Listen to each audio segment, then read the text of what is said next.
விமானத்தில் செல்பவர்கள் 7 கிலோவிற்கு குறைவான ஒரு பையை மட்டுமே தங்களுடன் கையில் கொண்டு செல்ல வேண்டும் என மத்திய சிவில் விமான போக்குவரத்து அமைச்சகம் உத்தரவிட்டுள்ளது. விமான பயணிகளின் எண்ணிக்கை அதிகரித்து வரும் நிலையில் அவர்களின் பாதுகாப்பை உறுதி செய்ய மத்திய தொழில் பாதுகாப்பு படை மற்றும் சிவில் விமான போக்குவரத்து அமைச்சகம் இணைந்து லக்கேஜிற்கான விதிகளை திருத்தியுள்ளன. அதன்படி எக்கானமி வகுப்பில் பயணம் செய்பவர்கள் தங்களுடன் அதிகபட்சம் 7 கிலோ எடையிலான ஒரு பையை மட்டுமே கையில் கொண்டு செல்ல அனுமதி வழங்கப்பட்டுள்ளது. அதேபோன்று முதல் வகுப்பு மற்றும் பிசினஸ் கிளாஸில் பயணம் செய்பவர்கள் அதிகபட்சம் 10 கிலோ எடையிலான பையை தங்களுடன் கொண்டு செல்ல முடியும்.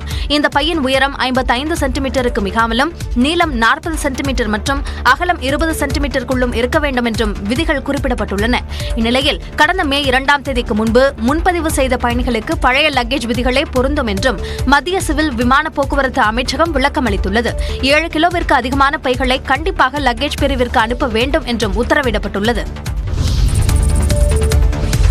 மதுரை அருகே டங்ஸ்டன் சுரங்கம் அமைக்க திட்டமிடப்பட்டிருக்கும் இடத்தை மறு ஆய்வு செய்ய உள்ளதால் ஏலதாரருக்கு ஒப்பந்த கடிதம் வழங்கும் பணியை தற்காலிகமாக நிறுத்தி வைக்க தமிழக அரசுக்கு மத்திய அரசு கோரிக்கை விடுத்துள்ளது.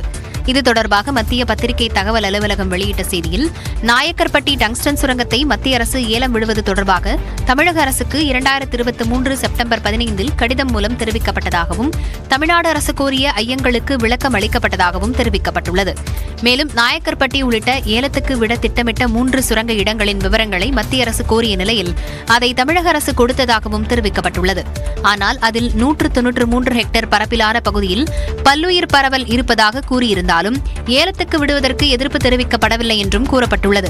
2024 நவம்பர் 7ஆம் தேதி இந்துஸ்தான் ஜிங்க் நிறுவனத்திற்கு ஏலம் விடப்பட்டதாகவும் அதுவரை நிறுத்தி வைக்க கோரி தமிழக அரசிடமிருந்து எந்த தகவலும் வரவில்லை என்றும் கூறப்பட்டுள்ளது. ஏலம் விடுவதுடன் மத்திய அரசின் பணிகள் முடிந்து விடுவதாகவும் ஒப்புதல் கடிதம், சுரங்க ஒப்பந்தம் உள்ளிட்டவை மாநில அரசாலேயே வழங்கப்படுவதாகவும் மத்திய அரசு தெரிவித்துள்ளது. பல்லுயிர் பரவல் மற்றும் பாரம்பரிய சின்னங்கள் இருப்பதாக பல்வேறு கோரிக்கைகள் வந்துள்ள நிலையில் பல்லுயிர் பரவல் பகுதியை சுரங்கத்திலிருந்து விலக்கி எல்லையை இந்திய புவியியல் ஆய்வு மையம் மறுவரையறை செய்வதற்கான சாத்தியக்கூறுகளை ஆராய கோரப்பட்டுள்ளது. அதுவரை ஏலதாரருக்கு ஒப்பந்த கடிதம் தருவதை நிறுத்தி வைக்க தமிழ்நாடு அரசுக்கு கோரிக்கை விடுக்கப்பட்டதாகவும் தெரிவிக்கப்பட்டுள்ளது. மதுரை அருகே டங்ஸ்டன் சுரங்கம் அமைக்கும் திட்டத்தை கைவிட வேண்டும் என்ற கோரிக்கையை ஏற்றுள்ள மத்திய அரசுக்கு நன்றி தெரிவிப்பதாக பாஜக மாநில தலைவர் அண்ணாமலை தெரிவித்துள்ளார். டங்ஸ்டன் சுரங்க ஏலத்தை நிறுத்தி வைப்பதாக அறிவித்த மத்திய அமைச்சர் கிஷன் ரெட்டிக்கு மதுரை மாவட்ட மக்கள் சார்பில் நன்றி தெரிவிப்பதாகவும் குறிப்பிட்டுள்ளார். தமிழக மக்கள் மற்றும் விவசாயிகளின் நலனை முன்னிறுத்தியே பிரதமர் மோடி முடிவுகள் மேற்கொள்வார் என்பது இந்த நடவடிக்கை மூலம் மீண்டும் உறுதியாகியுள்ளதாகவும் அண்ணாமலை தெரிவித்துள்ளார். அதே சமயம் அரிட்டாப்பட்டி, மீனாட்சிபுரம் கிராமங்களில் உள்ள சுமார் 193.215 ஹெக்டேர் நிலப்பகுதியில் மட்டும்தான் சுரங்கப்பணி நடக்காது என மத்திய அரசு கூறியுள்ளதாக எம்பி சு வெங்கடேசன் தெரிவித்துள்ளார்.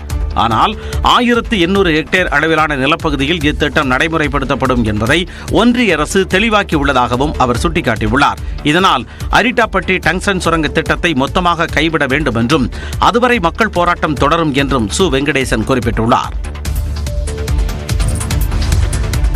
திரையரங்கு பராமரிப்பு கட்டணத்தை உயர்த்தி தமிழ்நாடு அரசு அரசாணை வெளியிட்டுள்ள நிலையில் டிக்கெட் கட்டணம் உயராது என திரையரங்கு உரிமையாளர்கள் விளக்கமளித்துள்ளனர். திரையரங்கு பராமரிப்பு கட்டணத்தை ஏசி இல்லாத திரையரங்குகளுக்கு 2 ரூபாயில் இருந்து 5 ரூபாயாக உயர்த்த வேண்டும் என்றும், ஏசி திரையரங்குகளுக்கு 4 ரூபாயில் இருந்து 10 ரூபாயாக உயர்த்த வேண்டும் என்றும் திரையரங்கு உரிமையாளர்கள் அரசிடம் கோரிக்கை வைத்திருந்தனர். இந்நிலையில் ஏசி அல்லாத திரையரங்குகளுக்கான பராமரிப்பு கட்டணத்தை 2 ரூபாயில் இருந்து 3 ரூபாயாக உயர்த்திக் கொள்ளலாம் எனவும், ஏசி திரையரங்குகளுக்கு 4 ரூபாயில் இருந்து 6 ரூபாயாக பராமரிப்பு கட்டணத்தை உயர்த்திக் கொள்ளலாம் என்றும் தமிழ்நாடு அரசு அரசாணை வெளியிட்டுள்ளது. பராமரிப்பு கட்டணத்தை உயர்த்தி அறிவித்த தமிழ்நாடு அரசு